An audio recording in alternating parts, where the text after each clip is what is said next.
Well, hello, everybody. Anybody that's joining in at 6 on YouTube, welcome. I know that my Facebook post says 6:15, and again, you guys, I don't know how to fix that. But I went ahead and started at 6 because I don't want to keep my guest waiting any longer, and I don't want you to have to wait any longer to hear what she has to say.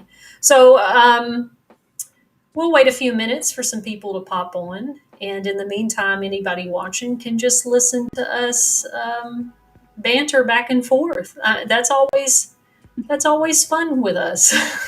Wait a minute, I need to tell you, Angel, is that a potato head in the background? Is he a judge? He is. No, he's a Star Wars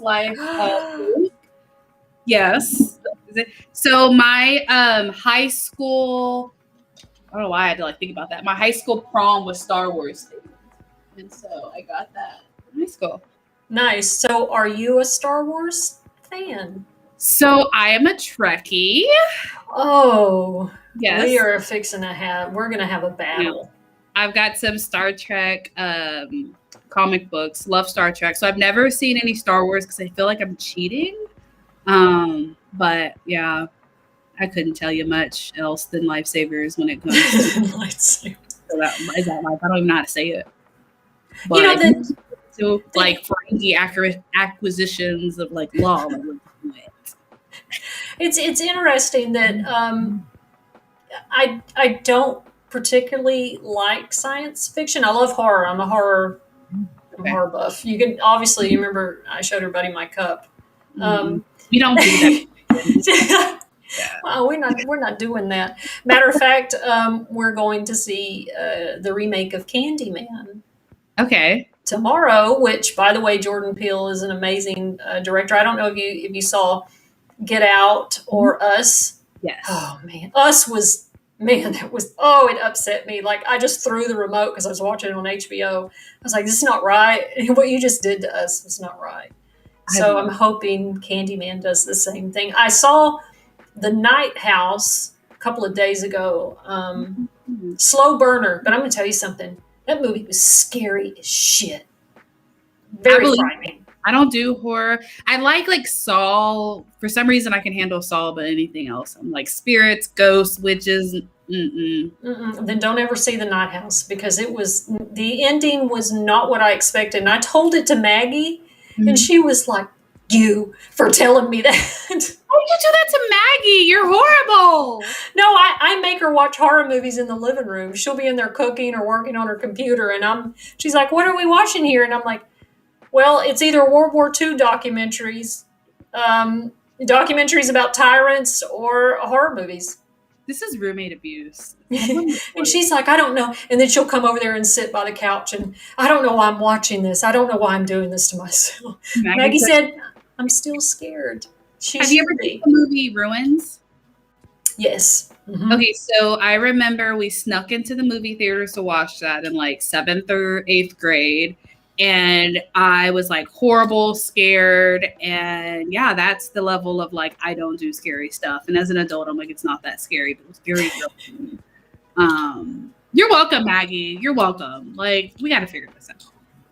Well, this is what I tell people about horror movies. Why they're so important to me is because it's a place where you can channel your anxiety and your fear. My favorite horror movies, I like old school stuff like A Nightmare on Elm Street, but I really love movies that take a female lead, and she starts off being very unsure, like Jamie Lee Curtis in Halloween, just kind of, the good girl, the shy girl, and then she ends up being, the hero that saves the day, that conquers the evil, and I just see so many symbolic things in horror films that involve female characters that are, the horror genre has a tendency to exploit women. And, but at the same time, it has also been a place of empowering female characters to overcome the evil. And then sometimes it feels fun to be scared and then release it and not have to actually be afraid of the real things in the world. I feel like you need to write like a thesis or dissertation on horror films and feminism and women empowerment. Almost convinced me to be down for horror films. Still a no, but You know what? I'm gonna make a note right here. Make a list of powerful feminine horror movies for Angel. I'll pick ones because there's a fine line between horror and psychological. Fair enough. I appreciate post-apocalyptic films because we're all dying, right? So I think it's very equitable. Here's one that if y'all haven't seen it, it seems very relevant now. Was it Contagion with Kate Winslet? And it is almost. I remember watching that movie thinking, "Oh my god, like what if that happens?" Yeah, it did. Here we are, still in it. Totally did. You know, I just moved to DC, and so I'm checking out the Smithsonian Museum of Natural History, and they have this whole section on infectious diseases. And I walked up and I was like, I don't know that I necessarily want to go into this. And it's been there since before COVID, and it's crazy because it just talks about, you know, all like polio, the flu, all kind of, you know, diseases that we've created vaccines for, but it also talks about like the future in infectious diseases and diseases like COVID. So it was really interesting, to say the least. Right. But it's kind of like, do I really need to be exploring this topic right now? Yeah. I mean, right, like as someone that loves conspiracy theories, DC probably wasn't the best to move to. So we're still figuring that out. Well, it's almost 6:15, and I think this is a good place to 6:10-ish, so we can get started officially. Hello, everybody. Welcome to On the Rec Yard, where we talk about all things prison and criminal justice related. My name is Jennifer Toon. I am your favorite ex-con. At least I would like to pretend that I am. I know I mentioned before in a video that some people just prefer Martha Stewart, and that's fine because she can cook and I can't. So, and my guest tonight is the amazing Angel. And I would love for you to tell everybody who is watching who you are and a little bit about your experience. Tonight we're talking about the Texas criminal justice. I'm sorry, I haven't eaten, you guys. We're talking about the Texas juvenile justice system. But if you could just talk to us a little bit about your experience with juvenile justice and the work you do. Yeah. So my name is Angel Carroll. I've got a few job titles, so let me go through them. I am the Strategic Outreach Coordinator for Texas Criminal Justice Coalition. I'm also the Director of Advocacy for Measure. I own my own consulting firm, and I am recently a Department of Corrections hire in DC for reentry. So my work and how I entered this space. So in Texas, you can enter into the juvenile justice system at age 10. And so that was the age that I entered into the system in Williamson County. And I was involved till about my 17th, 18th birthday. And really where that just began was behavioral problems in school and mental health problems as well. I was your average teen, right? Like I talked back. I mean, I did a lot of crazy shit. Like if I can be honest, like I did some stuff. I was like, okay, you deserve to be disciplined. However, my experiences, the disciplinary actions didn't necessarily equate to what I had done, if that makes sense. Mm-hmm. And I was just under the impression that if I kept acting up, they'd kick me out because that's what most of my family and parents did. And, you know, found myself in a really bad situation. And I know I'm kind of like fast forwarding, but that's really like the overarching, I guess you can say, of it. I went in at 10. I'm really nervous. I'm sorry. No, it's all right. It's okay. It's just me. Just put it out of your mind that, you know, thousands of other people may eventually see this. I'm just teasing you, Angel. It's okay. Go ahead. Yeah. So I went in at 10, I am defined as what the system has recently begun acknowledging as a dual status youth. So what that means is I was in the foster care system and in the juvenile justice system. Mhm. So I actually didn't enter into the foster care system until I think it was about 8th grade, going into 9th grade. I remember it was January 4th, 2008, actually, that my mother decided that she no longer wanted me, and I was relinquished into the custody of CPS, DFPS here in Texas. And so that first year, I bounced around from placement to placement. I was in about 10 different placements that first year. And because I was in foster care, but I was also still on probation with Williamson County Juvenile Justice. Oh, Williamson County. Yeah. So anyone who is not familiar with Wilco, as we call it, acronym Wilco. Wilco is that place. If you think of Lion King and Mustafa's talking to Simba and he's like, Simba, you see that like Shadowland over there? We don't go there. That's Wilco. Yeah. Wilco is where you are on your best behavior. Yes. And that's where, I practically grew up in juvenile services. Again, at age 12, that felt more like a home than my own home. Detention was, being in detention was normal for me. That's really where I spent my weekends. It's really weird to say that was a second home. And I almost felt more at home there as well, but I'd be interested to know the psyche behind that.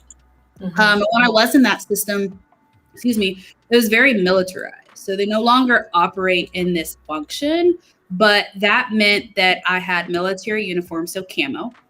I had boots, so I was required to have my uniform pressed to the nines, spit shined my boots.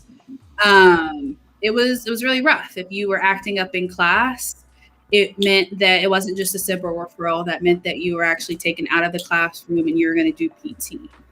They rotated us for lunch. So what that looked like is half of the youth would have lunch and the other half would go and do drill instructions outside. So again, it was just very, very, very militarized. Mm-hmm. And just imagine like going through that. And then once you're released back into your school, right? Because I was in the JJEAP area of it, but it was still at the detention center. So some individuals had to stay overnight. Others didn't. I didn't have to stay overnight. So once I finished my time there, I would be reintegrated into my school. But like, how do you get reintegrated to a school system when everything's been so militarized, right? So I went from that, was placed into CPS. So in a way, I was familiar with the structure. However, the terms and conditions that a youth has when they're in the criminal justice system is very structured, and it's to the point where if I was late for school, right, that would be marked against me per my probation terms, and I could be sent back to detention. So, before the two systems actually talk to each other, now the systems are better about talking to each other today, although I think there's a lot of room for growth. At that time, that wasn't the case. So, they were reporting me as a runaway truancy.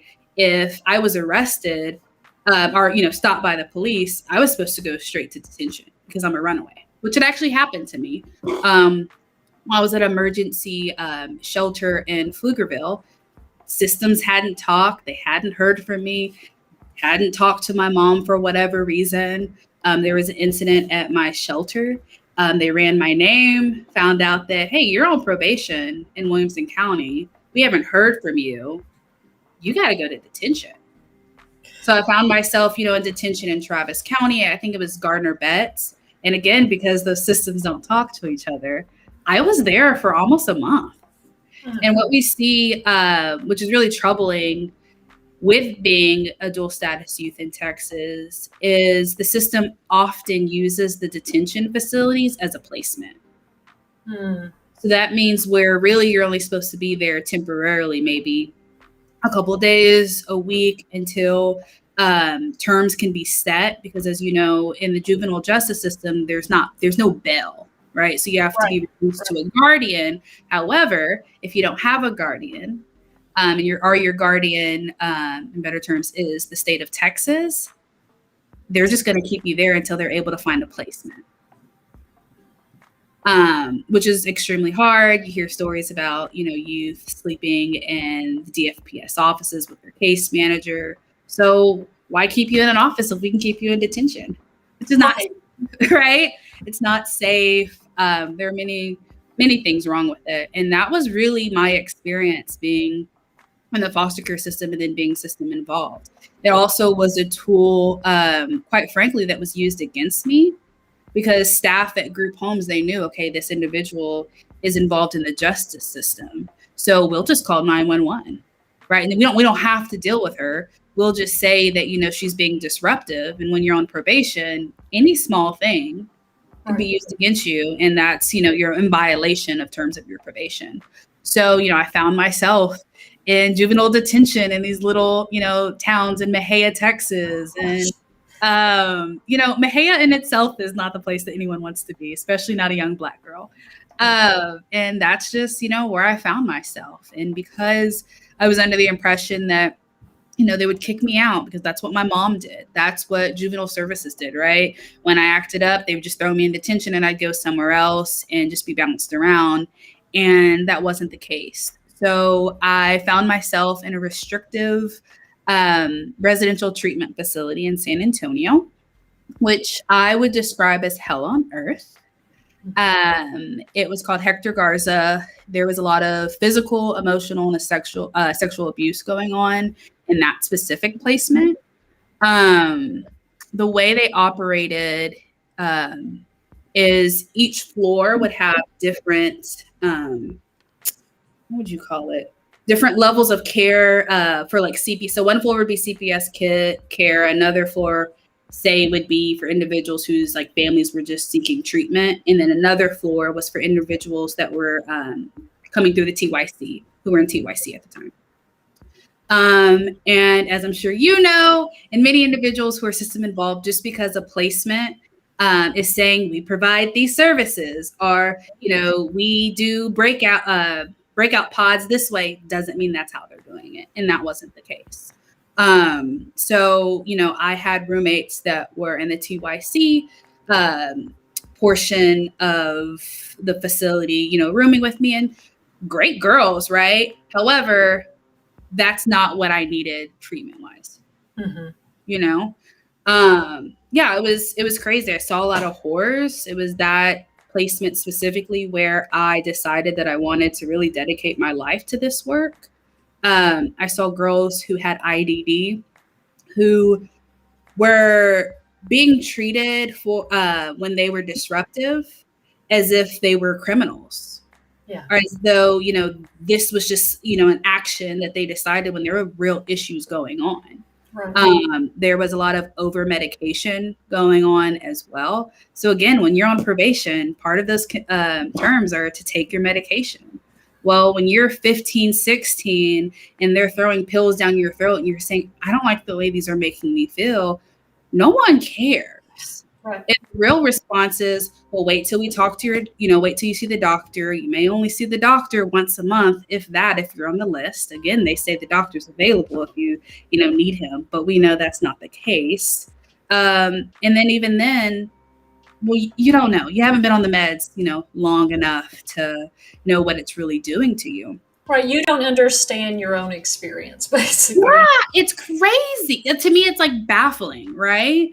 And for me, I think in a way I was lucky because there were individuals like my CPS caseworker. I really don't remember my probation officer being that involved, which says a lot. But I had a really great CPS caseworker. But on the back end of that, I ended up developing vocal tics. And that was a result of being over-medicated on medication that I didn't need and stimulants. And that's something that, I still suffer with today. And I often wonder, okay, if our reaction to this teenager has anxiety, right? Like, let's think about it. Being in a facility makes people anxious. Yeah. This teenager is depressed. Well, excuse my language. Oh shit, Sherlock, I'm depressed. Right. Let's work with this individual, figure out what's going on and how to address these symptoms than just over medicating. Yeah, it was a lot. I feel like I'm kind of rambling now. No, it's okay. As you're talking, I'm thinking about, and there's a lot of people on my page, uh, friends that I have from TYC. And for those of you that don't know what TYC was, it is the current Texas Juvenile Justice Department. It was known as the Texas Youth Commission. And so what you're sharing is going to resonate with a lot of the people that watch my channel that are on my page, because even though this was almost, gosh, 20 years ago, something like that, those of us who were in that facility, we stay in touch. And there was something about just how traumatizing the juvenile justice system was, that we just are bonded for life. Because, like you said, I tell people when they ask me about my criminal justice involvement, what was the worst time you did? Well, Henley State Jail was pretty bad. I'm not gonna lie. Plain State Henley, that was pretty bad. But in terms of psychological damage, the type of dreams that I have that keep me up or wake up in sweats, it was my time at the Texas Youth Commission. And just as you're talking, those feelings are coming back, those scenes are coming back. And I don't think people, just as me and Maggie talked last week about the conditions at Plain State, people don't realize what is actually, because like you said, it can be put on paper, this is the policy. We offer these services. We do this. The facility I was at was a private facility contracted by TYC, and they made contract facility of the year 2 years in a row. But the atrocious type of abuse that was eventually revealed at that facility is like, no one really understands what these children are going through. And for our children, it's terrible for even adults to go through it, but for our children, you and I both know what that feels like as a teenage girl to go through that. And that over medication, and that it's like, because you're incarcerated and because you're a child, you have no rights. You have no say over your own experience. You're going to take this medication. I don't give a damn what you say, because you don't understand your own experience. And you having all those adults in that situation decide what's best for you, and you not having a say in it. And you're going to take that medication whether you like it or not, or you're going to get violated, or you're going to get punished. Sorry. No, I'm sorry.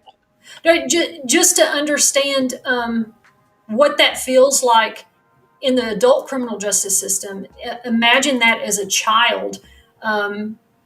It's sometimes, girl, I don't know how we survive. Like, I'm just going to be real honest with you.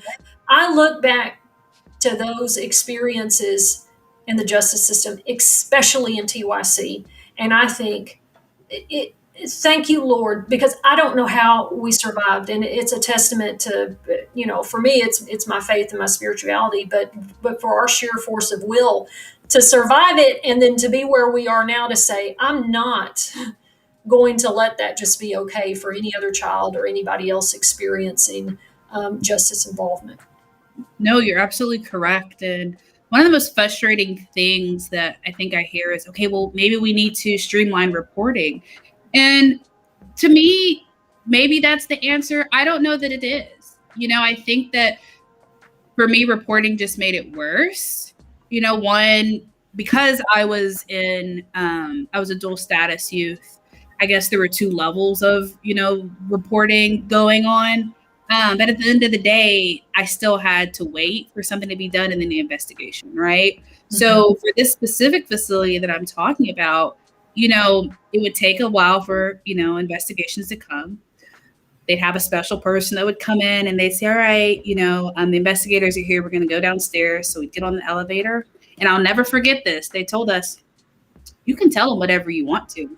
But remember, after you're done talking to that investigator, you got to come back up here. Right. And that's terrifying. Imagine being abused and then knowing that, okay, somebody's here.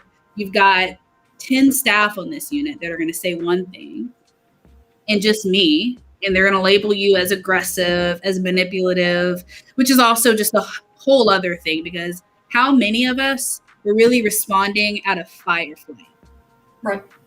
And then, you're right. I still got to come back up here. I still have to deal with the staff who's abusing me and really being manipulative themselves.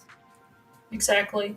And I was talking to somebody today just about that, and how that fear of like retaliation, it never fully goes away. It never goes away. Like, even as I am off parole, I'm finally completely 100% free, I still have this lingering fear from what those people, TDCJ, I didn't really experience a whole lot of retaliation. I did sometimes, but it was that TYC, and there were times that I did just the same thing. Like, I think that's the advocate in us. It's like, no, I'm not going. This shit's not right, and the other kids just think, well, we don't have no power. I'm fixing to tell somebody, and you utilize this mechanism that the facility or the state has to report and all this stuff. But you do that, and then in my case, I was helping people write grievances, and they locked me in my room for you're starting a riot. And so this proved to the other girls, oh, I'm not, Jennifer, be quiet. Don't do this, and you get locked in your room and you don't get fed, or they take all your clothes and you're in this room naked with the air on with no food or water because you were helping people write grievances. That type of retaliation fear never fully goes away. Yeah. And I think it's something to be said that retaliation isn't always the way that people think retaliation. Like, they get creative in there. I mean, like, it's wild, and you almost have to like think 10 steps ahead. I think what saved, even though I went through and dealt with a lot, what saved me is I talked a lot of mess, and I sung like a songbird, right? And there was one time particularly, or that saved me. I do want to give like a slight trigger warning. But in this facility, gang rape, that was how they retaliated and how they controlled individuals. And there was a moment where like that was going to happen to me. There's no doubt about it. I found myself with 15 staff in my room, screamed bloody murder. And the only thing that I think saved me again is because I talked, and someone came in, and I remember it. She came in and she said, y'all can't do this here. Y'all can't. And I'll never forget that. I've never told anybody that. But that's what saved me. And that was a normal occurrence. And it was a few days later, some other things had happened. And again, I just laid there in my bed thinking, if I can get out of here, alive in one piece with my dignity, some sense of self. I remember just being like, God, I'll do whatever you want. Like, I'll do whatever you want. And crazy enough, I think it was maybe a week and a half. It couldn't have been more than 2 weeks later. DFPS said you can go home, like out of nowhere. And if anyone's familiar with just the juvenile justice system and CPS in themselves, I was at the highest level of care. They don't just let you go home like that. Yeah. Like, they just don't. And it was rough. And, why I do this work is because I left behind some girls. Right. Absolutely. I love that you say that, because when people ask me, it's not just about me and feeling like I want to make these wrongs that were done to me right within myself, but it's those girls, like the women, and I call the women in Gatesville the girls because that's who I left there. And it feels like, when someone finally escapes an abusive home and they have to leave their youngest sister there or whatever, that's what it feels like, leaving those facilities behind and knowing that there's still girls there. And I just want to highlight something that you said, is that people really I don't know how to make this clear to people. That shit happens, and it happens, like you said, daily, often. This isn't, and I said this too one time in a hearing when we were talking about the conditions in prison and the winter storm. I said, this standing in sewage was not a one-time occurrence. Yep. For me to have this type of trauma and anxiety, this wasn't a one-time occurrence. This was repeated. This was daily. This was pervasive. And you just see, all this type of abuse coming from our juvenile system is It's crazy. appalling. It's appalling. I looked at some articles about, some incidents that had happened 10 something years ago. And I think the attorney general at the time, or one of the legislators, said, this will not stand in the state of Texas. We will be implementing changes, blah, blah, blah.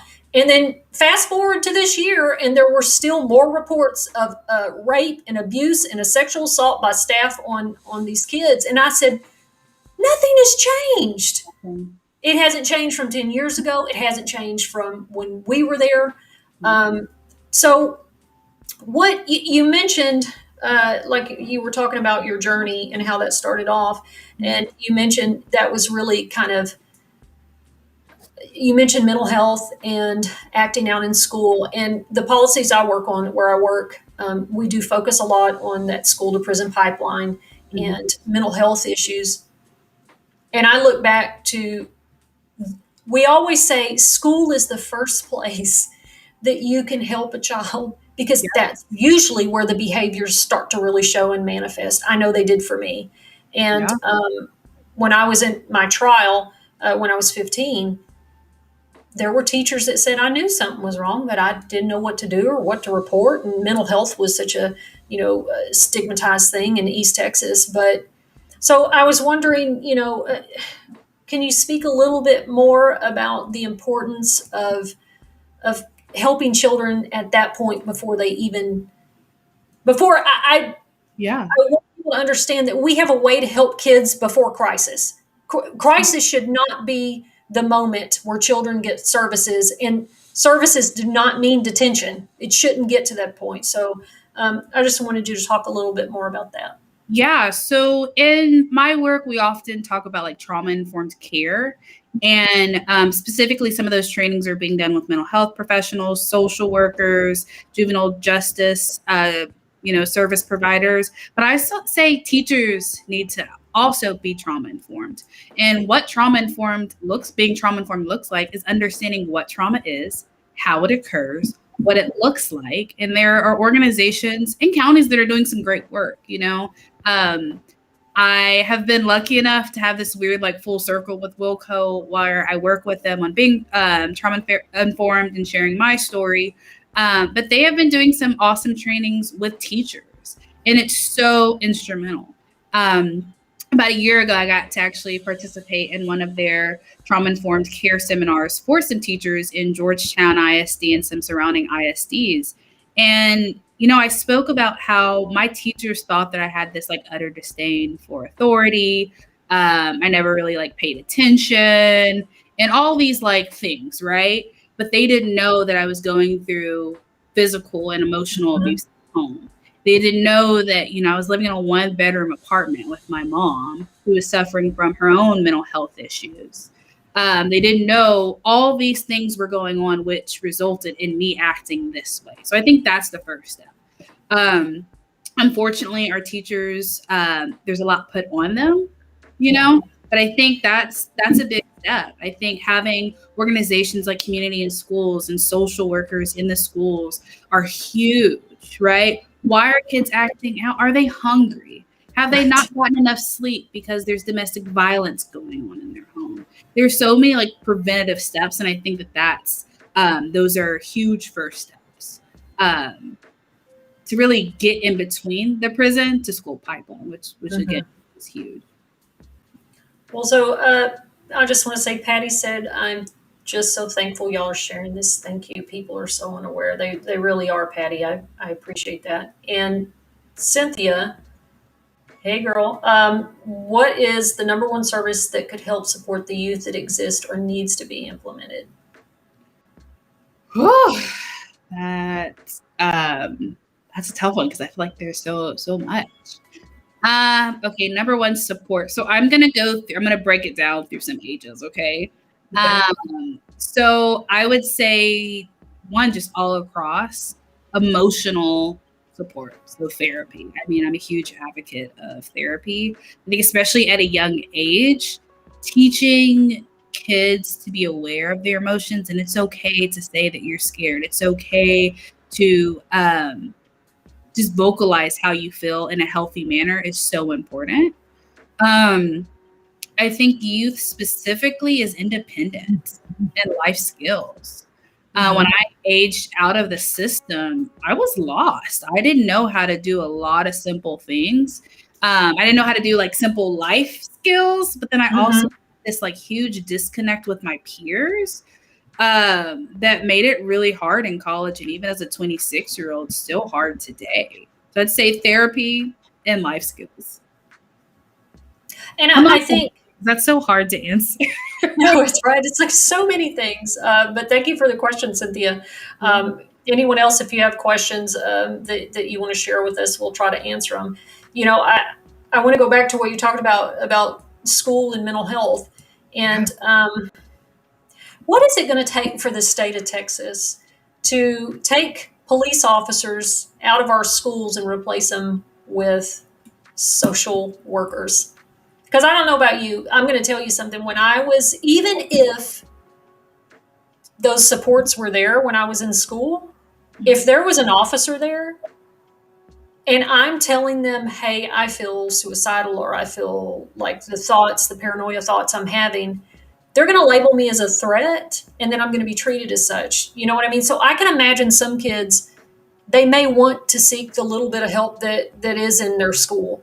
But if there's an SRO, which is a school resource officer, which is a cop, whether that's actually from the police department or someone they contracted with, I feel like those kids, especially if they're Black or brown children, I'm not fixing to tell them that I've got anything going on in my head because I know it's going to happen to me. So what do you think it's going to take for Texas to start investing in putting social workers versus police officers? I think it's going to take the community demanding it. They have the research, right? They have organizations that are saying, we will help you do this. And they just don't. I think it's going to be a complete just mind shift. And then again, the community saying, we do not want them, get them out. And primarily because SROs are not trained to, deal with these sort of issues. They're just not. Oftentimes, I don't know, and I say oftentimes because I don't know the direct route to become an SRO, but I do know those that I have worked with in the past are, have been through the traditional police department training, were on the streets, and then went into the school. And, I don't know how many people know this, but a lot of SROs that are successful cannot go into the regular force and back on the streets. And why? Because that means that they have been so successful that they've realized, right, that use of force and the way that they're going to deal and de-escalate any situation is a risk for them in the real world. Because that means that they're going to be more willing to talk to a suspect on the streets than pulling out their weapon. Right. Which is a problem within itself. I'm not going to lie, I get it to an extent. But then my comeback is we'll put social workers, our plainclothes officers. We have some counties that have crisis intervention specialists who are in plain clothes, the khakis and polo, and have, a weapon for defense on them, but it's not visually present and they're not in a police uniform, which we know triggers many people. Why can't we go that route? Someone who has trained mental health experience, who's trained by a mental health authority. We have those resources. We're just not using them. And I don't know why. And it's really frustrating, to be completely honest. So I think we as a community, we need to demand this. If they're not going to remove SROs from our schools, then what they need to do is they need to create KPIs, which are key performance metrics, and say the SROs, they're required to do this. And make very clear expectations that they have to abide by. They need to have a social worker in this school. So if a social worker is more equipped to handle any given situation in the school, that they are the frontline person, and that SRO is just there to make sure that everything's okay, that the social worker, the teachers, and other students are safe, and then that SRO gets out of there. Right. Now, I'm going to highlight something that Denise just said. She said, what about both the SRO and the counselors? Uh, I understand the need for security. I think we all do. But having, like you said, if there is a way to make that presence less threatening to the children, you know what I mean? And the first go-to is for the counseling and for it's all about making children feel safe, not frightened. And I'm speaking from personal experience with mental health problems as a teenager. If I feel frightened or threatened, I promise you, I'm not going to seek even the moment that I felt like I could have sought some type of assistance or help. When I felt frightened or threatened, it's off. So it is about making children feel safe in every single way so that they can excel. Sorry. No, it's okay. I was just going to, Devin had a good question that I thought would be really interesting for us to share. She said, what was something you wish someone said to you then and maybe perhaps now?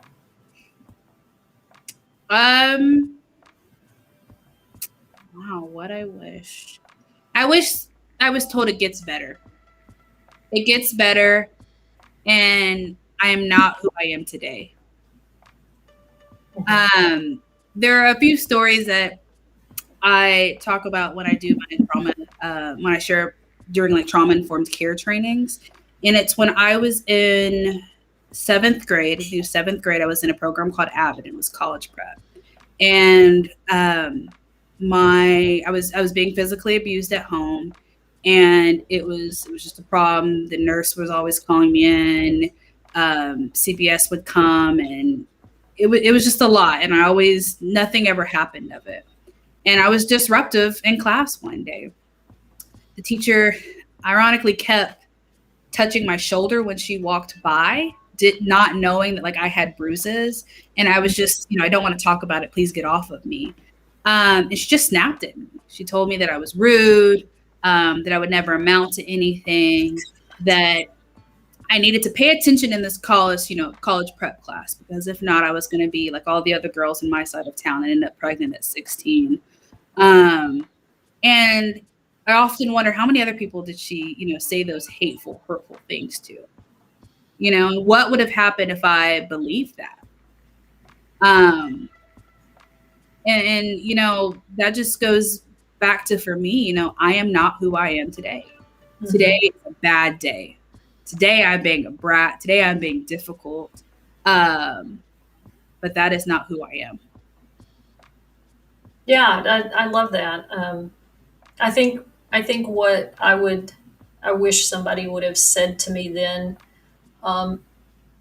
was that I am not my worst mistake. I am not the behavior that manifested in crisis. Okay. And it was severe and it was bad. But you are not that, Jennifer. You are so much more than that one terrible moment. And it has taken me years. I might cry a little right now. It has taken me years because my second offense, I was a determinate sentencing. So when my offense happened, they transferred me from TYC to TDCJ when I turned 18, which was, if I had to do 8 more years, I would have much preferred it in TDCJ than TYC. So in some regard, I was relieved. But I struggled when I made parole and I got out. And I did almost 5 years free. My family, bless their heart, they were like, it's over. It was that one time thing. Just forget about it and move on. And so I'm getting my degree at the University of Houston. I'm working at AIDS Foundation Houston. I'm just living life like it's golden. But that never left. That feeling that I don't deserve any of this. I'm not worthy. I'm a piece of shit. Look what I've done.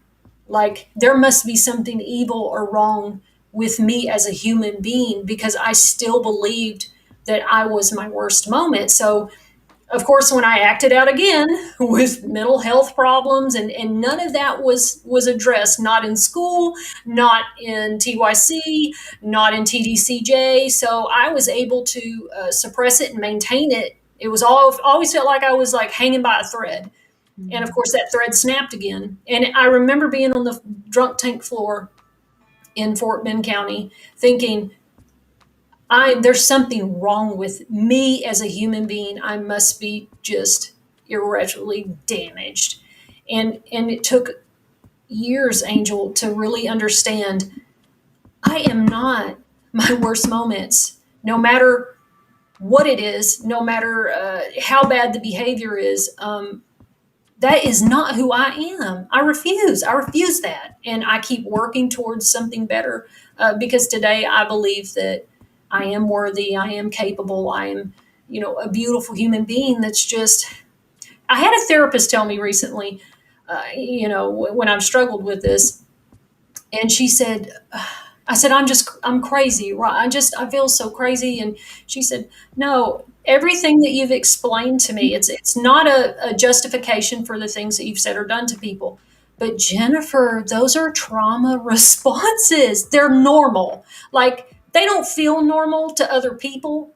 But when you've been in deep trauma, the way you think and the way you respond, those are trauma responses. And for the first time, it finally all snapped together, like, so I'm not a weirdo or crazy or damaged. Like, no wonder I think that way or behave that way. So I definitely would say I wish that somebody could have told me that. And Cynthia kind of asked something very similar when she said, what would you tell the youth today? I would tell them, you're not your worst mistake. You're not your behavior. You're so much more than that. Yeah. I love that you mentioned trauma responses. To go back to the previous question that you asked, trauma-informed care is not just, I think something that educators should know, but judges as well. Oh, yeah. When I was in I'm not even gonna lie and tell you what grade I was in, but I was middle school, high school age. And I had walked off campus. There was a situation at school. Don't remember what it was. Walked off, had my headphones in, and a police officer came and grabbed me from behind. From my trauma, sexual and physical abuse, I did what any individual would do in a trauma response. Mm-hmm. And I turned around and I swung because all I knew was that there was a large man's hands on my shoulder. Because I was on probation, 1, violation of probation. 2, I was facing assault against a public servant. They were trying to certify me as an adult. So that would have put me into the adult criminal justice system. And I mean, I don't even have to go into like all of just the BS that would have led to. Luckily for me, I had a judge that was trauma informed, knew my case, and said, well, guys, we've got some documented, things that are on her case. Maybe, just maybe, right? That this is a trauma response. Mm-hmm. And I wasn't certified as an adult. Thank you, Jesus. Like, that is huge, huge, and, we worked on Second Look and Raise the Age. And I graduated from Texas Tech University. I wouldn't have been able, if and when I ever got out, I wouldn't have been able to get financial aid in college. Mm-hmm. I would not be able to say that I work for the Department of Corrections working on reentry. Like, these are huge things that drastically would have shaped my life. And for me, it just I don't know if I can say this, but I'm going to say it, pisses me off Mm-hmm. that the things that we do at our worst moment, now I think this goes for anyone, regardless of what age you are, but the things that you do as a teenager, as a youth, before your brain is fully even developed, your whole life is just in the trash. It's crazy to me. It's disgusting. It's sick. And again, it pisses me off. Like, I was lucky enough that I had a judge that was trauma informed, because every judge should be trauma informed when you get to decide the trajectory of someone's life. Absolutely. And I know that at where I work, we supported a bill. I don't know if it passed or not. I don't think it did. I'll have to look at it again, but it was a bill that had required attorneys, juvenile attorneys, to be trauma informed, to have a training for that. And I thought, this is fantastic. Like, if judges and attorneys and DAs really understood trauma, if they really understood adverse childhood experience, if they really understood disabilities and things like IDD and autism, then things make better sense, right? And you are not punishing people for their mental health or a manifestation of their disability. No, you're absolutely correct. And punishing children for being children who are responding from trauma. And it's really weird. There's just weird disconnect in Texas, and I don't know if you see this, but it's like I work with these like super like powerful people in Texas. I'm on the collaborative council for the Judicial Commission on Mental Health. And so that was created by the Texas Supreme Court and Criminal Court of Appeals. And I went and testified and shared my experiences of over-medication and being in the juvenile justice system and the CPS system. And I'm sitting in these, weekly, monthly meetings for the last 2 years, and they're talking about, yes, we realize this is like a problem, and it's not just the juvenile justice and CPS, it's mental health facilities, prisons, all over, right? Just a huge variety of individuals. And they're like, okay, we got to get this done. But then I'm like, okay, that's all great, guys, but someone who's been in the system, this isn't happening. Right. Like low-key arguments with people with DFPS, and they're like, this is what we do, we seal records. No, you don't. Right. Like, yeah, you're supposed to automatically seal records, but as someone that just had to go through a federal background check for work, those records weren't sealed. I love that you bring this up, because I think my coworkers and other like advocates that I work with, especially in criminal justice, and I'm sure that it happens through all kind of state agencies, but I don't care what the agency says that it's fucking doing. It's not doing it. And I'm telling you this as a person with lived experience, and sitting through those hearings sometimes and listening to people in power, people at these facilities, people at these, within the system say, we have this, and this, and we're going to implement this and do that. Well, first of all, you can't implement it like that, because that's not really the reality of how the day-to-day works at that facility anyway. But just, you're right. There is a huge disconnect between the consumer, the person that's incarcerated, from the agency, from the people. Almost like I don't know what I experienced. Yes. Like, again, it's that idea of, you don't understand your own experience. We know better because we're in authority, so we know better. Yeah. I'm telling you from experience. I'm telling you from the things that is happening to other people in these facilities currently. This is not what's like how there was. Well, that fired me up. It really pissed me off, because I remember there was a hearing that we went to about emergency planning, and I might have mentioned this before. Like, we all from all over the state came and testified about conditions, or no, it wasn't. It was about our ITP. It was conditions too, but about our individual treatment plan. And we all came up there and said, TDCJ did not provide this to us, didn't explain it, didn't hold anybody accountable to what was on it. Mm-hmm. All of us came and said that. Drove all the way to Austin, some of these people from Texarkana and everywhere else. And TDCJ got up there and said, we do this. And Dr. Allen said, you mean to tell me all these people, they're just going to come up here and lie about an ITP, like all the things to lie about. So it's like, where do we have the power to make sure that our lived experiences are fully understood by the people that implement this stuff, to get them to understand this is not happening? And I don't know if it's just independent oversight that has to force that. I mean, this is the only solution I can think of. I'm going to add another added like layer to that, right? So not only like, believe it or not, listen, right? Also listening to the staff that are supposed to be implementing this, because there's even a huge disconnect there, right? Mm-hmm. I was a social work major for the longest and then ended up moving to communications. But even in that short time, I got to watch and do a lot of observation for social workers. And even as a kid, right, in the system, I heard staff complain all the time.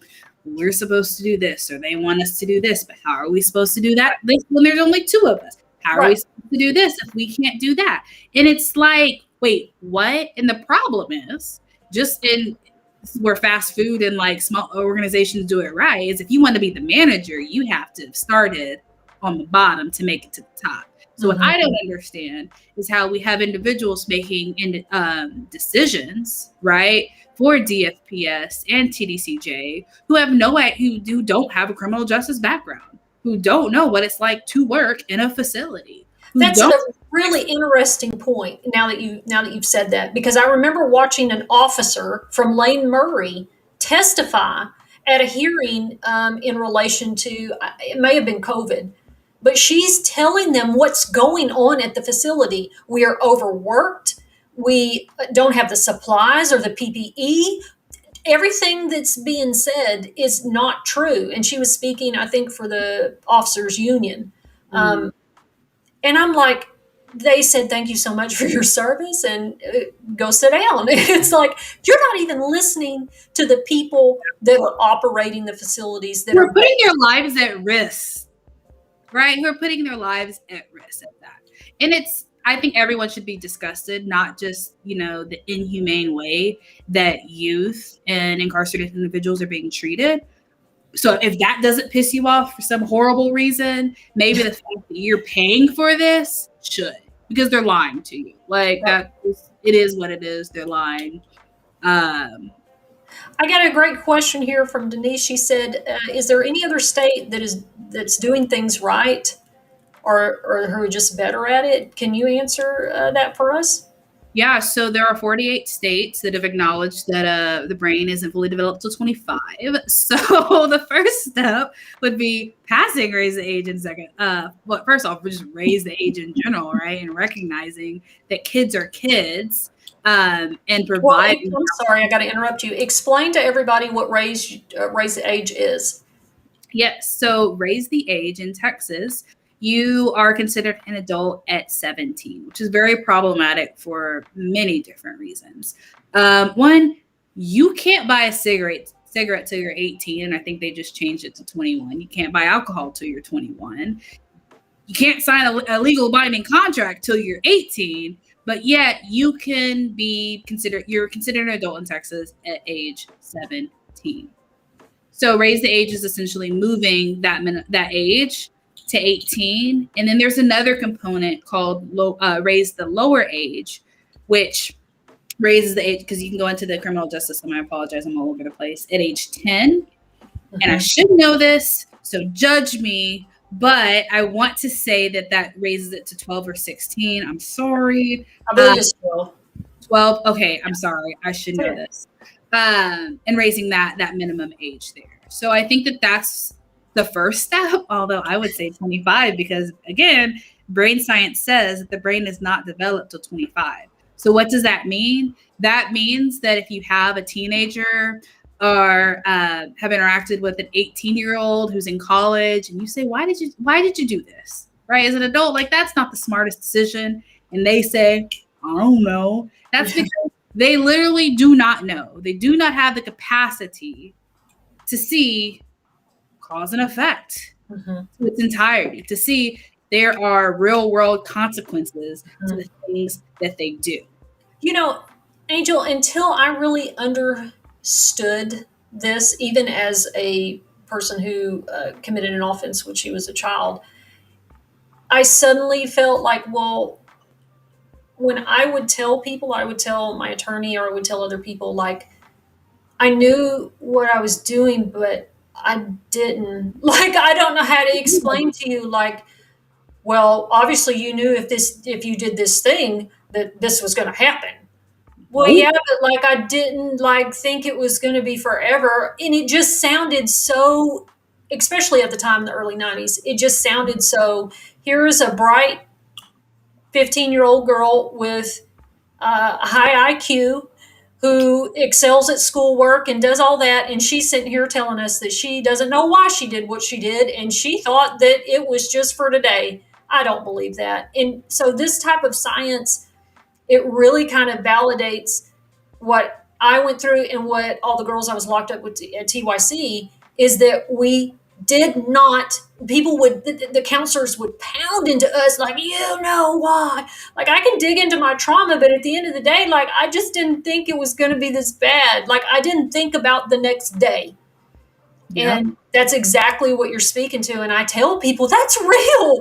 That's real. That really happened to me. Like, you as a child in that moment really don't understand. And it goes back to fight or flight too, right? Yeah. Like, you don't understand, but then also because of your trauma and your trauma response, and depending on what's going on, you're going to respond way differently than someone that has, for all intents and purposes, grown up in a loving, well-rounded family, you know? And I say in all intents and purposes because I recognize that you can be in that situation and still go through things, but there's just this different like level that people, like you said, don't understand. I spent, I'll never forget this, in the facility that I spoke about earlier, I spent my 16th birthday with vomit all over me because, you know, we talk about restraints, which are a whole other issue in itself, and the juvenile justice system, where I responded in a way that anyone who has had trauma would respond to. And I had my hands and shoulders like in this horrible position, and I had to sit there for the whole night because that was the decision that I made, because I wasn't able to see that there was a cause and effect. And if I acted up during shower time, I wouldn't be able to take a shower afterwards. That was my punishment for the day. Like, how do we treat people that way? You know? And again, I'm sorry, like, it just goes back to like, we just don't have that foresight. And it's just frustrating to be given a consequence for that. I don't know. Well, you know, Texas anymore. This has been a great discussion. We're going on an hour here, and I usually try to keep it at least an hour or 45 minutes. Denise said it was a great discussion. She's got to leave, but she's really proud of both of us. And there were several comments about just thank you for sharing your story. And I'm really thankful that you came on here and you took time out of your day to enjoy it with me and talk about some things that are not always easy to talk about. So I definitely appreciate you being here. Now, I always like to end on a happy note. First of all, I have to, because she's my roommate and my closest friend, she'll throttle me if I don't. Everybody remember that Maggie is doing shirts, and you can get yours by emailing her.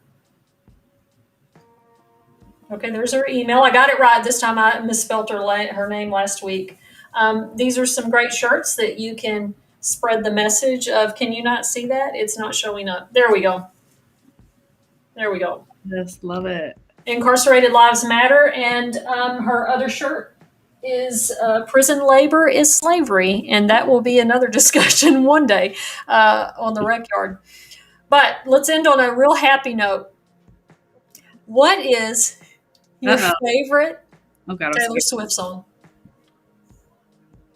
And don't you say one nasty word.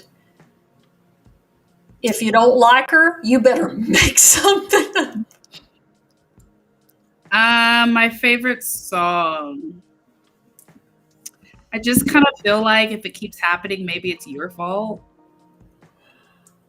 She, I believe, has a I can't say that.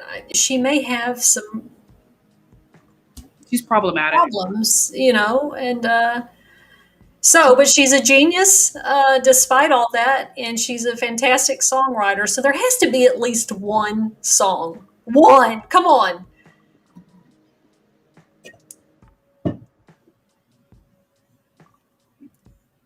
Can you sing a lyric of it? Maybe we can figure it out from there. I thought we were having a really great time until this moment. I love you though. All right, I'm gonna let you make it. I won't let Devin make it one day. Looks can be deceiving, but yeah, that's as far as you're gonna get. I'm not really sure that I could really tell what that was. Exactly. I'll let you make it because you're a really tremendously talented, sweet person. But when Devin comes on here, I'm not going to let her make it. And she's going to have to come up with a Taylor Swift song. Ask me literally anybody, but Taylor Swift is where I draw the line. Okay, all right. Madonna's birthday was this month, and she was my first love. And I know this is kind of old school, but there's got to be a Madonna song that you like. So the only Madonna song that I can think of is because I was just watching Drag Race, and Jan, I wanna rule the world. Yeah, that's really early 80s. That's fantastic. I'll take that. I'll take that for RuPaul's Drag Race. All right. Well, it's been great. I'll see you this weekend. I'll be in DC at the voters rally, me and Maggie, and we will definitely see. Never met in real life. I know. I kind of feel like you might be a figment of my imagination, but we'll find out this weekend. Figment of my imagination. Can't wait to see you. All right. Well, thanks everybody for watching. Thanks for the excellent questions. And until next time, everybody stay out of trouble.